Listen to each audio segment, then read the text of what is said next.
I know this is little difficult to just, having it impatiently listening from the morning. So I just wanted to just, skim through this presentation by just giving some highlights about Andhra Pradesh Maritime Board and some of our developmental activities and whatever the progress is happening in the maritime sector that can be displayed over a presentation. So I will just brief through this, and then probably later we can always have a conversation, maybe later. I'm sure most of the stalwarts here from the industry are aware that Andhra Pradesh is endowed with 1053 kilometers of the coastline. So in the coastlines we have a lot of the developmental activities like ports, fishing harbors, etc. We'll just take you through that infrastructure currently available in the state of Andhra Pradesh. These are some of the growth indicators. So we are dominated by the service sector in the state of Andhra Pradesh. Second in line is the industrial development and the industrial ecosystem in the state of Andhra Pradesh. So we have existing infrastructure when coming to the port or maybe the rail and road connectivity as such. So these are the, you can see on the 985 kilometers of the rail line network that we have, 1 lakh plus of the road network including state and central road network that we have. And we have airports, that is most of the airports are operated by the Airport Authority of India. But now we are coming up with the largest airport in the Andhra Pradesh, that is developed by GMR Group. So that is another big economic development activity towards the north of Andhra Pradesh. So coming back to our port infrastructure, so we have about 5 non-major ports in the state of Andhra Pradesh with 1 major port in Andhra Pradesh, and 4 are under construction. So 1 is on the PPP, 3 are on the EPC model that which we are working with. So total capacity utilization is 66%. So I generally, the industry people who are here, they may think or maybe they are maybe aware that 66% utilization is almost like 100% utilization for our Indian ports operations. Whereas if you see the other developed countries like South Korea, China and the US, their utilization capacity is about 100%. So I just happened to meet the Korea Exim Bank last week. So the port of Busan handled the highest volume of the whole South Korea. So I was asking them, what is your utilization capacity? He just replied saying that almost 100%.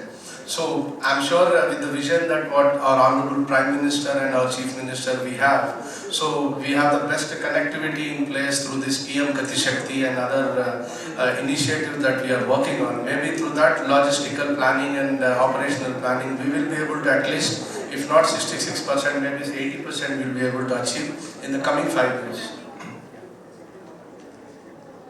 So fishing harbor, this is another initiative that, generally in the maritime sector, fishing harbor or fisheries department is handled separately in any of the states, I believe. So whereas our focus is to give the livelihood of the fishermen community, which is largely available in Andhra Pradesh as well. So we are upgrading to the existing fishing harbors, as well as we have identified some of the other 7 fishing harbors to develop. So our idea is not just only to have a fishing harbor for the fishermen community to handle, but also to create that ecosystem within the fishing harbor. Like we wanted to have the fish processing units next to the vicinity of the port, and we wanted to have the other ecosystem like net mending sheds, cold storages, and then fuel station, boat manufacturers, and also the coastal shipping. So we have built almost, if you can, any of you are interested, you can always visit our state and then see the infrastructure that we are creating. So our fishing harbors are almost like the one commercial port in the state or in the country. So one port is almost ready and rest of the ports are under construction. So this is one area where we are giving more emphasis and then giving more infrastructure development. So these are the upcoming ports I was talking about. So 66%, why I mentioned there is a 100% capacity utilization is completed. We need more capacities. So that is the reason we are coming up with 4 more new ports which will add the capacity as well. And so now we are targeting at 317 by now. But 2047, we also have a short-term, mid-term and long-term plans. Out of the short-term, mid-term plans, then this is the long-term plans that which we are talking about, 2047. And 1093 is the capacity that we are looking at, sir. If you can see, the grey color are the which are the existing capacities, and the blue color are the going to be the capacities of the enhanced by 2047. So shipbuilding and repairs. This is, I think, our honorable secretary had spoken about shipbuilding as a priority sector, priority vertical in the country as such. In fact, we are all definitely working on the same lines of the government of India. So we are also identifying some potential locations in the state of Andhra Pradesh to set up shops on the lines of shipbuilding, ship repair and ship recycling.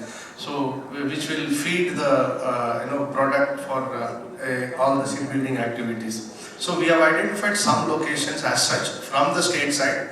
And we are also inviting the potential, investors to come and just explore and see what is the best suitable area for setting up a shipbuilding facility. That is also one area where we are exploring.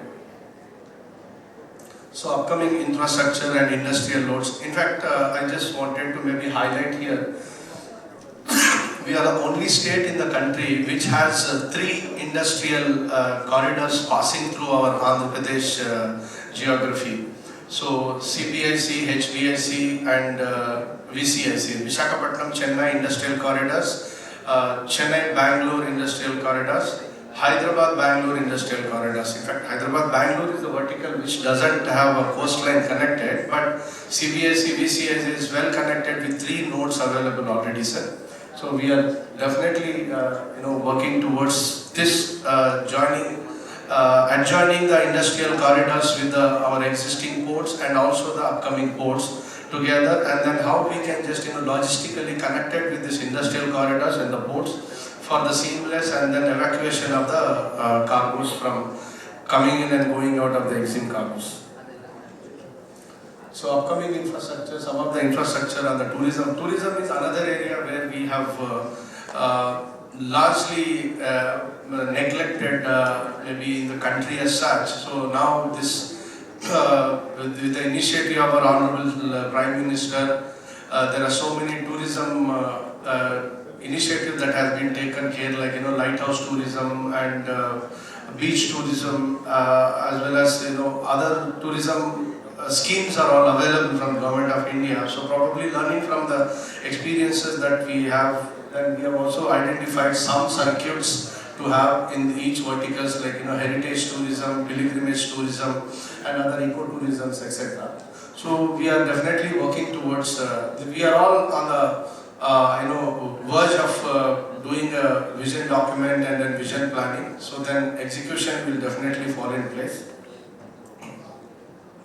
So we, as we all know that we are all working in India towards reaching the $5 trillion economy. So how we can be contributing to be the maybe by 2047, how we can contribute by $2.5 billion, $2.5 trillion economy that Andhra Pradesh would wanted to reach up to. So we already have targets from our Honorable Chief Minister. We wanted to reach 15% year-on-year growth rate is what we wanted to see. We are also coming up with a vision document, a vision plan, something similar lines of Viksit Bharat. We are also coming up with a Swarnandhra 2047. So that which has a clear vision of each sector, each region, each district and each mandal. How are we going to contribute to this economic growth of the country, and how are we going to contribute from the state to the center? So this basically this is where we are today, sir. The other side is what are we going to do, where we aspire to be. So to aspire we need to have a plan. So we have a plan, backup plan already there. So very soon we are going to launch our vision document as well, which is an aspirational document. We have worked along with the Niti Aayog and other expertise in the globe, and then we have just come to this conclusion. This is another chart which is going to be a very famous chart that which we wanted to take into the global market as such. So if we wanted to reach to that $2.5 trillion economy, so what are we need to work on? So if you can see from down to top to bottom. So bottom to top, the land availability is something that which we are identifying land in each and every location that we have. Some of the lands are encroached, some of the lands are unused. So we wanted to just, we are conducting a survey all across the state, identifying which area, what type of business, what type of sector can be identified to have the business ecosystem created, and then to create that business, what type of infrastructure that is required, what type of industrial cluster if it is so, or maybe agricultural clusters if it is so. Then to support this, what type of policies that which we are going to introduce, what type of support that we are going to give it to the private investors. In fact, I have really understood the need of the country through our Honorable Secretary. I was clearly mentioning about, we need to encourage more on the PPP. In fact, yes, our Honorable Chief Minister, when he has took charge, he immediately said, we wanted to invite all the players all over the globe. So that is where we are all working on the PPP. Again, another investor from the foreign has visited our Chief Minister and he asked, why are you only concentrating on PPP? Then he has clearly mentioned that, we are just maybe one state after bifurcation from Andhra to Telangana. So Telangana has taken away all that economic control of the state. So then we are a newborn state. We already have an aspirational plan. So we are taking help from the center, and then with our GSDP we are able to do it to some extent. But we are also taking loans. Apart from that, why are we not making our Indian community or Indian entrepreneurs to be contributing to the growth story of the state of Andhra Pradesh? I'm sure you are all aware that how Hyderabad is today, and it was all started by Honorable Chief Minister Nara Chandrababu Naidu, and then he has the same aspirations and plans in the state of Andhra Pradesh to do it. That is the reason we are doing whatever the best what we could do as a state in terms of funding, in terms of aspiration plans, and we are also requesting all the private players to come and just see what best can be done through this private players. Again, following the footsteps of or maybe the thought process of the Honorable Prime Minister of India, so we are definitely working towards this theme-based development in the state of Andhra Pradesh. So we have also identified 11 to 12 themes in the state of Andhra Pradesh. So we are going theme by theme developmental activity. So we are coming up with our maritime policy, the comprehensive maritime policy, considering this as a 12 theme that which will be the economic indicators of the state of Andhra Pradesh. So each theme will have some kind of a support received from the state that will be through the policy that which we are coming up. So in this regard, we have reached out to some of the investors already. We have conducted stakeholders meetings on each of these sectors or each of these themes, what we call it. We have taken inputs from them, what type of support that they need from the state of Andhra Pradesh, what type of fiscal or non-fiscal incentive that they need for them to just join hands with us and then see what best can be done. So we have received a tremendous response from each of the stakeholders, like the biggest players in the country. Somebody said they wanted some extension of their concession period. Somebody said give us some kind of non-fiscal incentive. Somebody said give us a land for a nominal price. So all these were considered and then factored into our maritime policy. Whatever is the best possible that we are incorporating in the policy, and then see what is the best possible investor friendly that which we can come up with. So these are some of the indicators, pointers that which we have identified. So some of the achievements during our journey of becoming Director of Ports to Maritime Board. So after becoming the Maritime Board, we have received some awards and accolades Like we can see Star of the Industry Award, Maritime Board of the Year Award. So some of the initiatives that we have taken up, so we were told that we are aggressive maritime board in the country. Maybe after Gujarat, we have always been talking. Everybody talk about Gujarat, Gujarat, Gujarat. So Gujarat Maritime Board, definitely we also take Gujarat as a pioneers into this maritime sector, definitely.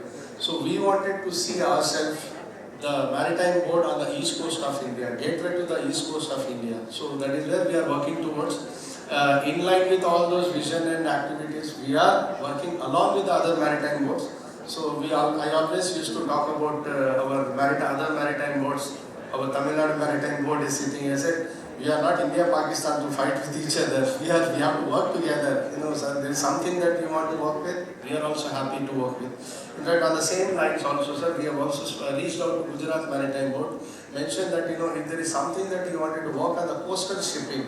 So somebody who wanted, Morbi is one of the largest tiles manufacturing in Gujarat.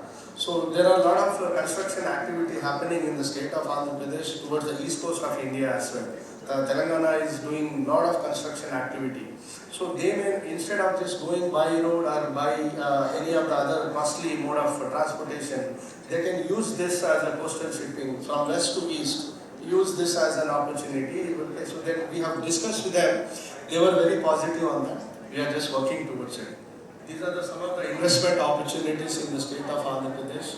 So we are a very raw state and open state available right now. So whatever you want, whatever you need. And in fact, NTPC is announced to invest about 1 lakh crores on green energy, green hydrogen project, which is almost ready to start the construction of the infrastructure, etc. So then they are going on with their preliminary project report completed and submitted to the Ministry of Environment and Forest.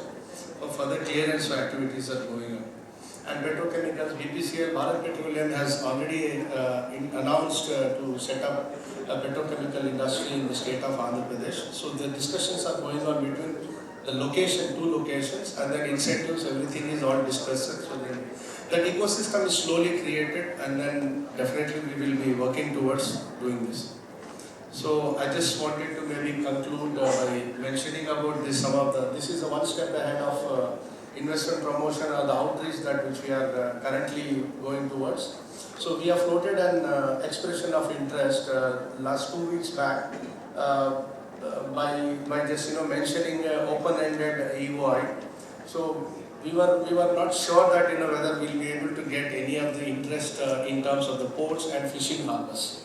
To our surprise, we have almost received all the port operators in the country shown interest on various types of queries they have floated, and we have extended another 15 days of submission of EOIs. So then another EOI which is upcoming, going to be released maybe I think in the next week on the shipbuilding, ship recycling and ship repair. Likewise, this is a one way of reaching out to the investors, global investors. Then likewise we will be going on for another maybe other 15-20 days. We will go for the global global port city and the global urban city and the maritime cluster, shipbuilding cluster. These are all the components, or maybe the cluster development, the cluster wise or theme. That is where I spoke about the theme wise development that we are talking about.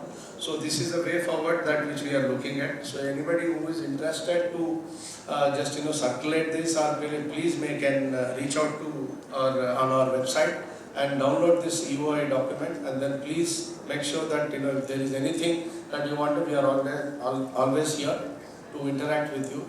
And I think this is a fantastic initiative by the Week magazine. So when they approached us, then we said, okay, we will definitely present whatever the case we have presented in the Maritime Council. But here I said, my CEO said, why only the presentation? Let us also to showcase what is that we are doing in the state of Andhra Pradesh. I don't know which other states are doing what in the maritime sector. We are the state who have already invested about 17,000 crores for only port development, And apart from that, we are the only state who is funding our own fund on developing the ports, whereas other ports are calling in on only for PPP model. We are open for PPP right now, not just only for the ports. There are the port-based infrastructure developments also there, logistics also is there. And yes, I just wanted to maybe conclude by just mentioning that, Andhra Pradesh is now just, working towards the policy making of all the sectors in the state of Andhra Pradesh. Recently, we have released our 6 policies on one on the industries policy, a second one on the MSME policy, third one on the food processing policy, fifth one on the private park developers policy, sixth one another policy. So 6 policies have been released just last week, and we are now working towards the drone policy. We have recently concluded our one of the global drone conclave in Vijayawada, Andhra Pradesh. Then now we are also coming up with our seaplane demo. The launching is officially going to be on 9th of this month. So any of you are interested, please be there to see the launching of. Government of India has identified about 50 locations to launch this demo seaplane launching.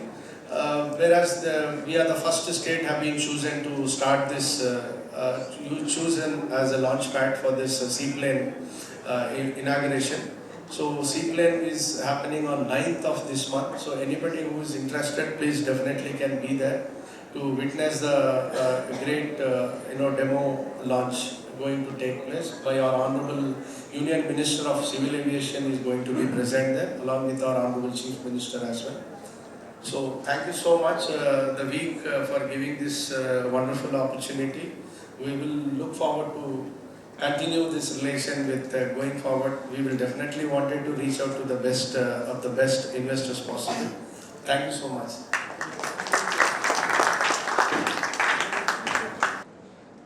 Very good evening, dear friends. So inland waterways is a sector which has huge potential, and in the previous decade, lot of work has been done in the sector under the guidance of Honorable Prime Minister or Honorable Minister. Now the time is right for the private sector to come in and benefit from the work already done. In my interactions with the private sector over the course of last year, I have felt somewhere that there is less awareness about what opportunities lie there, what work has been done. So I will use this opportunity today to convey to this August gathering what has been done, particularly on the cargo side, on the cruise side, so you can explore what opportunities exist and how you can benefit from it. Already a lot of big industries are partnering with us. JSW Steel, ArcelorMittal, Tata Steel, Ultratech, they are doing a lot of cargo on the waterways and benefiting from the infrastructure there. This is the structure of the presentation. So I will be skipping over some of the content because of the time constraint. So basically, what exactly is IWI? We are to waterways what NHAI is to highways. We make our waterways navigable. We were established in 1986, and if you see the timeline, the key movement happened in 2016 when 105 waterways were declared, 106 new waterways were declared as national waterways, which made the number to now 111 national waterways. So, in terms of data points, we have 111 national waterways, which run for about 20,000 kilometers. Till last year, we had about 23 operational waterways. The number has increased to 26 now, and they roughly span about 5,000 kilometers. The benefits of waterways, I am sure all of you are aware. But 2 key data points here you can see. One 2,000 ton cargo vessel moving on waterways actually replaces about 125 trucks. It replaces about 40 wagons. Thus, it hugely decongests our railways and our roadways. At the same time, the operating cost is almost 40-50% less than road, about 20% less than railways. So it's a huge opportunity to cut down your cost of logistics. And this opportunity has been used in the last decade by industry. If you see the figures, the CAGR of growth of cargo movement on waterways has been more than 20% over a decade. This is a huge achievement. Most of the cargo is basically coal, iron ore fine, fly ash. At the same time, while the growth has been humongous, there also lies an opportunity. Right now, the modal share of IWT sector in India in cargo is 2%. In comparable countries, in some of the developed world, this figure is almost 10%. So there is a huge gap to be covered. And we have set a target of 2030 of carrying 200 million metric tons. Right now we are carrying 134. 2047, 500 million metric tons. So there is a lot of potential and we are working towards it. In terms of infrastructure that we have created, so one of the biggest projects we are implementing is Jal Marg Vikas project. This is being implemented with a loan from World Bank, technical assistance from World Bank, and this National Way Water One is basically Ganga. We are creating almost 1,400 kilometers of navigable waterways, which will span from Haldia to Varanasi. Already, traffic movement has picked up. It has increased to 12 MMT. This is an important slide because whenever we talk about waterways, particularly Ganga, there is a concern in the industry whether the waterway has adequate depth, adequate draft available around the year to carry the cargo ships. So, this concern has largely been addressed. We have divided the waterway into 11 stretches. Out of these 11 stretches, 9 stretches already have dredging contracts in place. 10th contract will be awarded in the next 10 days. And the Haldia access channel is being dredged through Kolkata port. So this is going to be a game changer. From Varanasi to Haldia, there will be adequate draft to ply your vessels and back.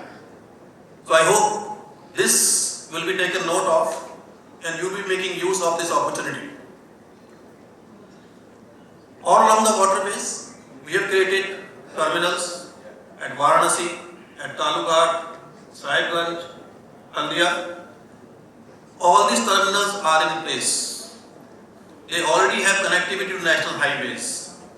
And we are also working on connecting them to the railways. One engineering feat that IWI achieved was Farakka navigational lock. Earlier, the old lock took hours for a ship to pass through. With the new navigation lock, it takes about 20 minutes. This is engineering marvel by itself. We are also working on removing all the obstacles to the movement of cargo on the waterway. National Waterway 1 has about 10 pontoon bridges. They take a lot of time to dismantle. There are issues of law and order, and this also is a cause of concern. To alleviate that, we have devised, in consultation with IIT Roorkee, a quick pontoon opening mechanism. It will be mechanized, and within 20 minutes, the pontoon will be open and it can close. Similarly, we are also modernizing the existing navigation locks. We will have 2 locks for movement for two-way movement. This is also another component. We plan to have 60 jetties on the National Way Waterway 1, out of which 49 have already been installed and they are being used by public for small-scale cargo movement, small-scale transportation. One of the issues that our waterways face compared to waterways in Europe, which have developed over a century or so, that the industries and the consumption points, the distribution points are not on the waterways in India. To alleviate that, we are developing a cargo aggregation hub or freight village at Varanasi. Land has already been acquired. It is under development. Similarly, another cluster is being developed at Cyprus. Land has already been acquired. So these two will address the problem of multimodality in the transport. Second important waterway that we are working on is in Northeast region. There is a lot of focus of Government of India on developing waterways in Northeast to boost their connectivity to the rest of the country. So we are working on Brahmaputra. Already 4 terminals are there, permanent terminals. There are the temporary terminals. And we are also developing a ship repair facility in Pandu, which will be commissioned by next year. So the vessels which had to be repaired earlier, they had to travel all the way from Northeast to Kolkata. This facility will ensure that they are repaired right there in the Northeast only. It will save the time and the cost. Then I will be talking about development in other states also, because I guess that people from all over the country, so you can identify what opportunities suit you. For example, Kerala. Kerala, we already have 9 permanent terminals. In fact, Kerala waterways are one of the most beautiful waterways. If some waterway can be compared, even today with European waterways, it is the Kerala waterways. Beautiful, there is no issue of water availability most of the time. So we already have 9 terminals there. One major project we are doing is, we are reconstructing a lock gate at a place called Trikunapuha, which will ensure movement of vessels unhindered from Kochi to Kollam. Right now, because of this lock gate, the vessel movement is hindered. In Andhra Pradesh, our officer earlier, our panelist earlier talked about Andhra Pradesh. We already have given 4 pontoons. We are providing 9 more. And we are in the process of constructing 3 terminals: Harishandrapuram, Patna, Mutyala. Odisha waterways are extremely important because Odisha is the major hub for transportation of minerals. Here we plan to develop our National Waterway 5, which will evacuate coal from Coal India Limited fields in Talcher, carry them to Paradip and Dhamra, and then from there it can go to West Coast, it can go to southern part of India. This is a very ambitious project, and right now, because of more congestion on the railways and roadways, there is a difficulty in evacuation of coal. This is already moving to the final stages of financial closure. We are providing passenger jetties also. Similarly, in Karnataka, we are working on developing cruise circuits on River Kaveri, River Shravati.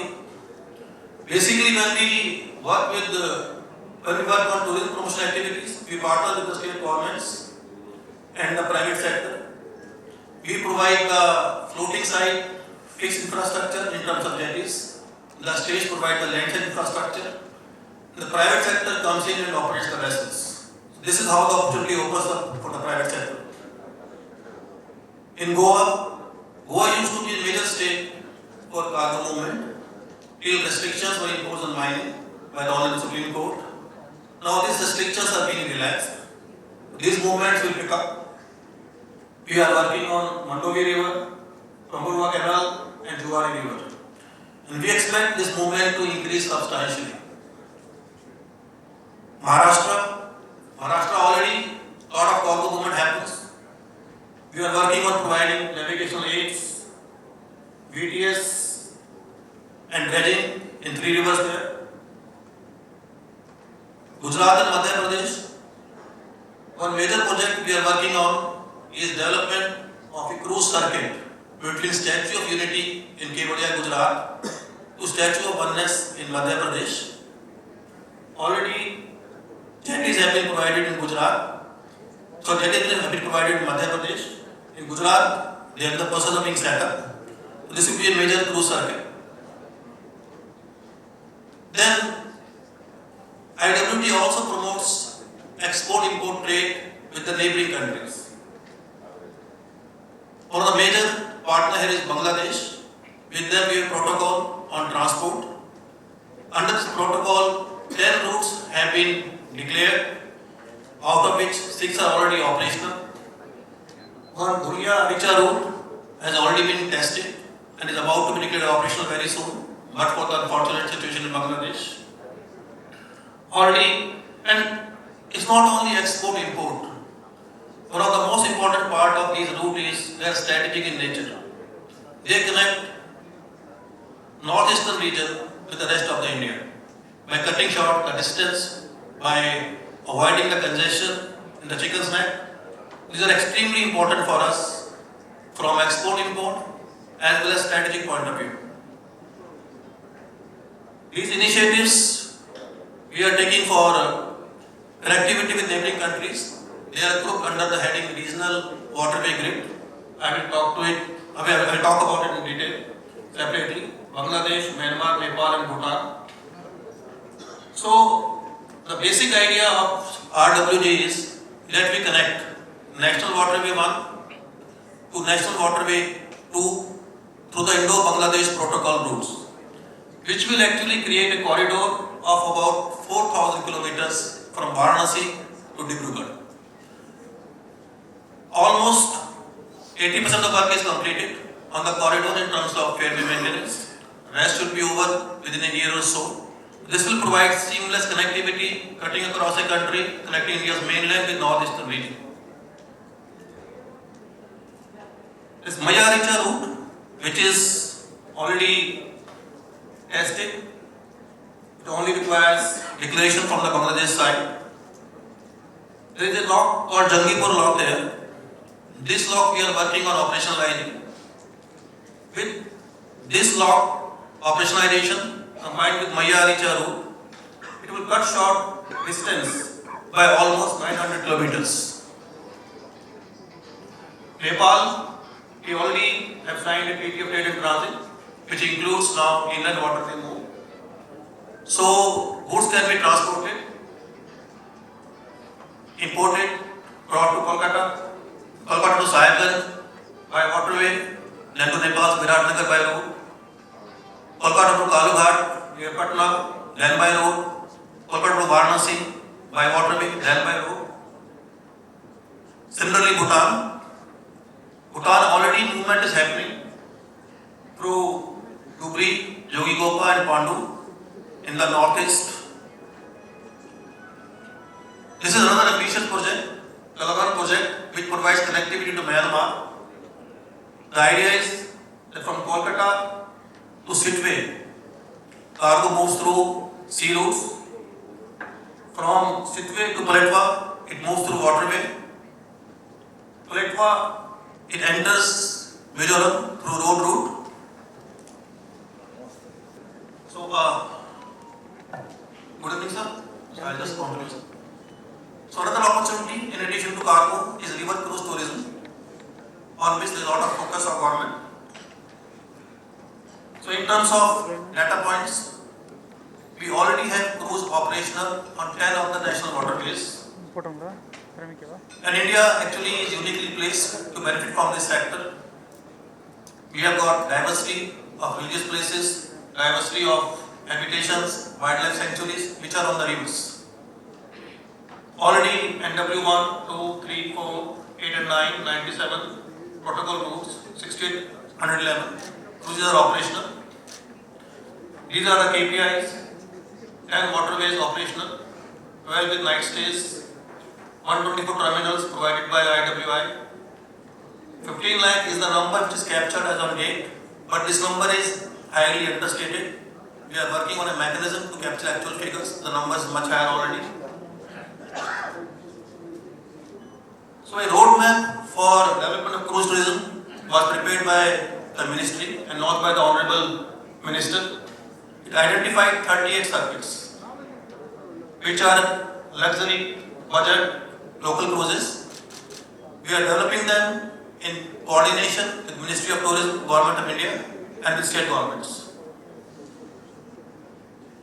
As mentioned in the morning by Honorable Minister, world's longest river cruise, Ganga Vilas, was launched by Honorable Prime Minister.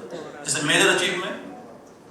It covers about 3,200 kilometers across 27 river systems in 5 states.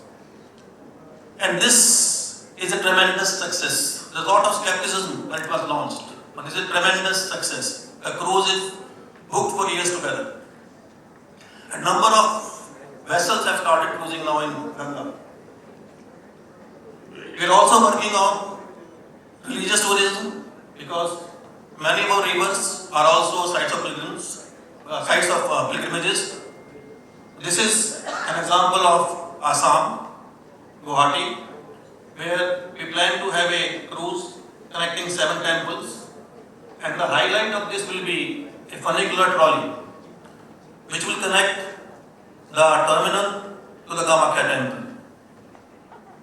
Similarly, in Saryu, Ayodhya, in Ganga, Varanasi, we have provided 2 electric hybrid vessels, first of their kind. The rivers are being dredged. We are also working in Prayagraj. In Yamuna, in Mathura, we are developing a cruise circuit of about 20 kilometers plus in coordination with the local government. Ghats have been identified, jetties have been ordered. Yamuna and Delhi, you always hear about Yamuna and Delhi in terms of pollution, in terms of white foam. We have identified a small stretch of Yamuna and Delhi where we are going to have a small cruise running shortly. This I have already spoken about, which is Statue of Unity and Statue of Oneness. In Jammu Kashmir also, we are shortly going to start a cruise in River Jhelum. Already tourist jetties have been identified. Within a year or so, this cruise should be operational. Kerala already is known for tourism, for cruise tourism. And as I mentioned, with the renovation of this Tripunapur lock, the entire stretch from Kochi to Kollam will be available for cruising. It will be a tremendous improvement. Karnataka, we are working on Kali, Kavini, Shravati rivers. So, all these opportunities in cruise tourism are also opening up. While we will create infrastructure in coordination with state government, it's for private sector to come in and ply the vessels and make use of the opportunities. Already many are doing that. In terms of further efforts that we are making, we are partnering with ITC. We have just going to sign an MOU. Amazon, IFCO for their pilot movements, because what the concern industry has is they need to be shown and demonstrated that cargo can move on the waterway. So that's why we run trial movements.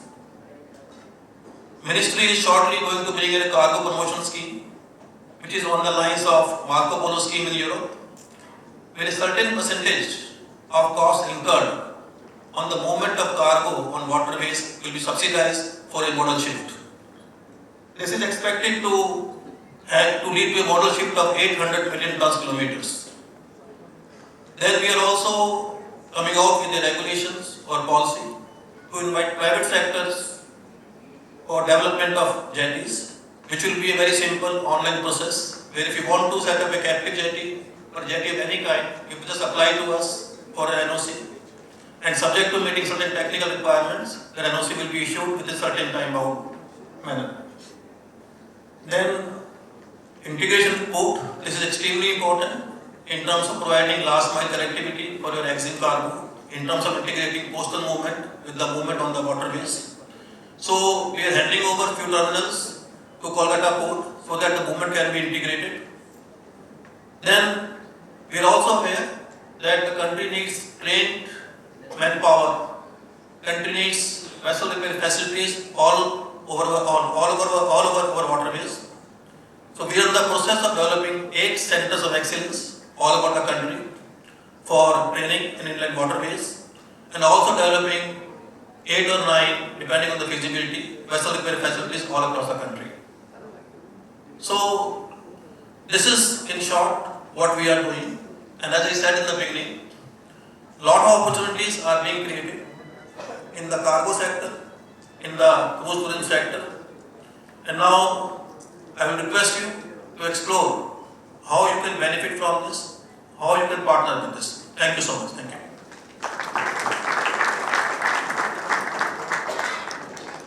My presentation will be very brief and I will just explain what we are doing and what is our way forward.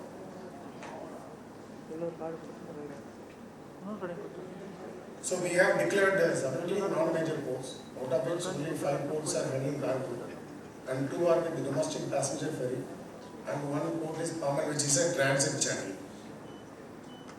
And others are actually under the various stages of development, financial closure, etc. So this is the minor port locations in Tamil Nadu. Tamil Nadu is the only state which is in the peninsular part of India, which has got east and west coast. And predominantly the east coast is the better area for port development, because the west coast has got some part of Park Bay and Gulf of Mannar. Park Bay has got least depths and with close proximity to the international maritime boundary line with Sri Lanka. And Gulf of Mannar is completely an eco-sensitive area, which restricts development of ports. And the hinterland, catchment area, whatever we can call, Tamil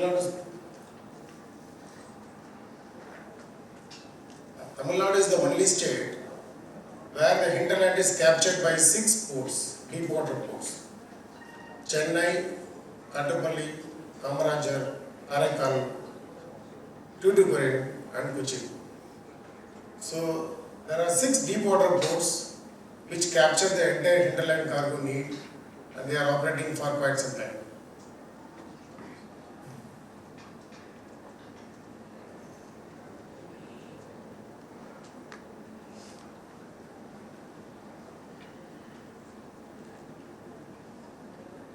These are our actually operational ports. Kattupalli is the deep water, only deep water port, non-major port in Tamil Nadu. And we have other minor port, Ennur minor port, which handles LPG ammonia, very small parcels. This port is sandwiched between Chennai port and Ennur port, Kamarajar port. And we have a Tirukadayur port which handles naphtha for a fuel-based power plant.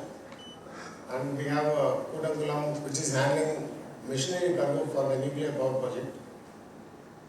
And I will come up to the Udangudi port a little later.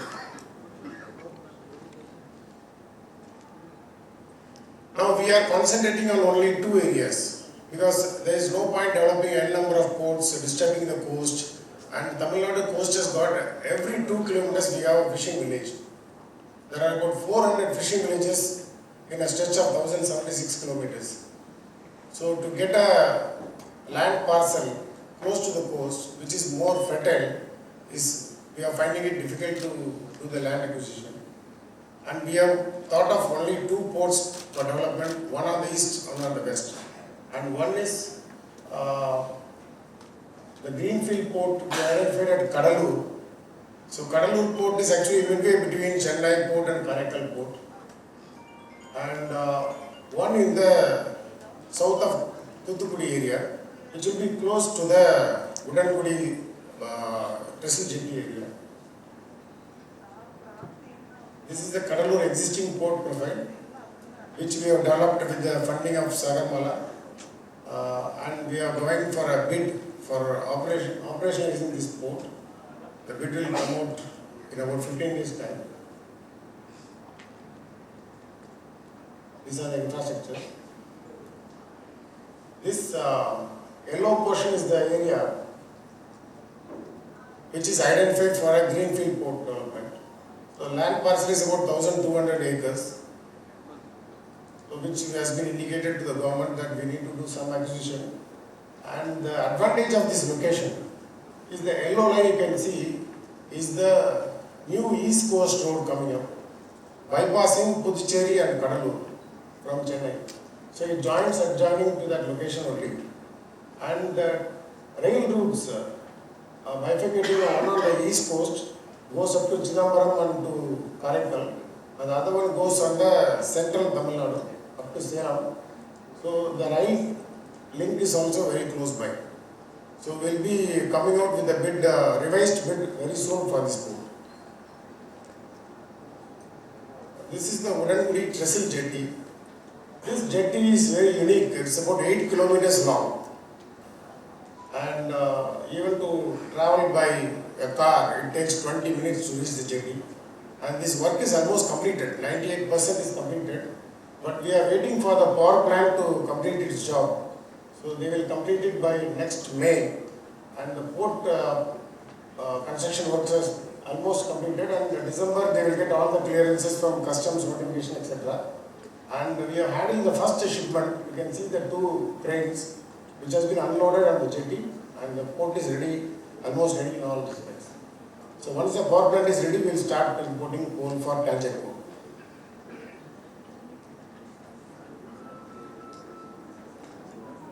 So this is the timeline. So commenced construction in 2018, and January 25, the port works will be completed, and the operations will commence in June 2025. The first vessel with the crane unloaders berthed on 8th February 2024. And the natural depth alongside this jetty is 19 meters, 19. That is the reason the jetty has gone so long with trestle, so that no dredging is required. But to protect from the swell and the wind, there is an island breakwater. After this jetty, east of the jetty, there is an island breakwater which will break the waves, and the vessel will be staying very calm alongside. Okay, now I'll come back to the topic, which is boosting regional trade and growth. Actually, the major clusters of the port are in the north: Chennai, Kottapalli, Krishnapatnam, and Kamarajar. So the road connectivity is given in all respects. Initially, it was Waterway to Tambaram, then it was an outer ring road. Now there is a road coming up at CPR, Chennai Peripheral Ring Road. So the 3 roads are half circle of Tamil Nadu coast. And we have a Chennai Bangalore Industrial Corridor, Kanyakumari Industrial Corridor, and upcoming Madurai to Duguri Industrial Corridor, VCIC, Vizag Chennai Industrial Corridor, Chennai Salem Greenfield Corridor. So these are all actually the connectivity to the Tuticorin port as well as to the clusters of these 4 ports. And the East Coast Road is the one which we are banging on for other port developments. The East Coast Road runs from Mahabalipuram, and it is a 4-way road, goes along the coast up to Kanyakumari. And the road is almost, it will take a year to complete the entire stretch. If you have travelled by East Coast Road up to Puducherry, you can see a lot of works going on. And this only will connect the Udangudi as well as Kadalur. It will go close to that area. And also the new airport at Bangalore will give a connectivity. So actually the idea is we have a good road rail network so that all the districts develop evenly. It's not only the coastal districts, so all the catchment areas can be utilized from this coastal road.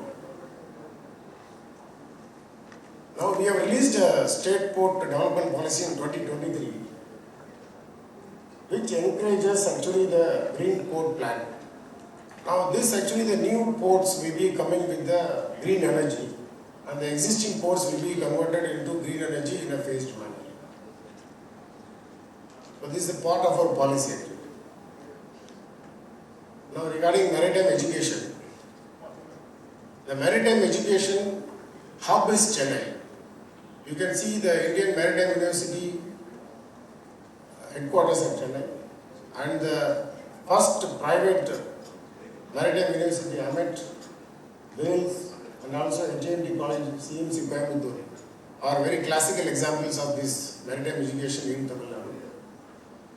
And not the least, even we have a small maritime academy at Tuticorin, which caters to only GP rating course, started way back in 1998.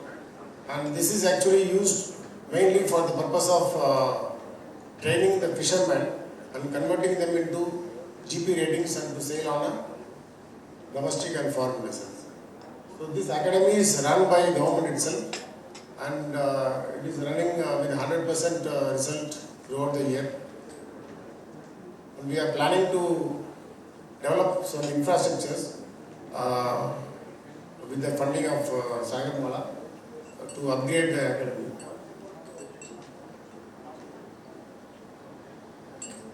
Nagapattinam port actually, with this I will conclude actually. This actually, many of the people gathered here will not be aware. We have started a foreign trade cruise, not passenger ship from Nagapattinam to Sri Lanka. So this is running for last 3 months continuously, 5 days in a week, except Monday and Wednesday. It is running morning 8 o'clock, it leaves Nagapattinam, 3 hours 30 minutes is the journey time, 5,000 rupees is the ticket including GST, and it is running with full capacity in last 2 weeks. And I will just throw some light. You can catch a train from Chennai at 10 o'clock, 3:30 it arrives Nagapattinam, 4 o'clock you can go to the terminal. It's just a walkaway distance from the port to the railway station, and you can board the ferry. You can be there at Jaffna at 11:30. And the advantage of this ferry is 60 kg package is given for a single person. So last 2 weeks, why the crowd was more, we were analyzing. It was all actually 90% of the Sri Lankans were traveling on this ferry, only to do shopping of Diwali.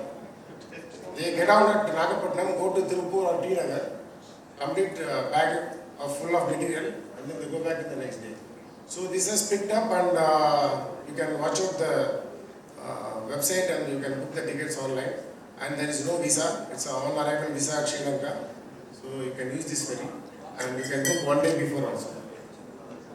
And a big thank to Government of India, Ministry of External Affairs and Ministry of Port Shipping Waterways.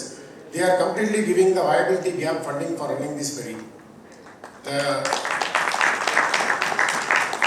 viability gap funding comes, I can tell you, the only non-major port in India having the CASF security is Nagapattinam port.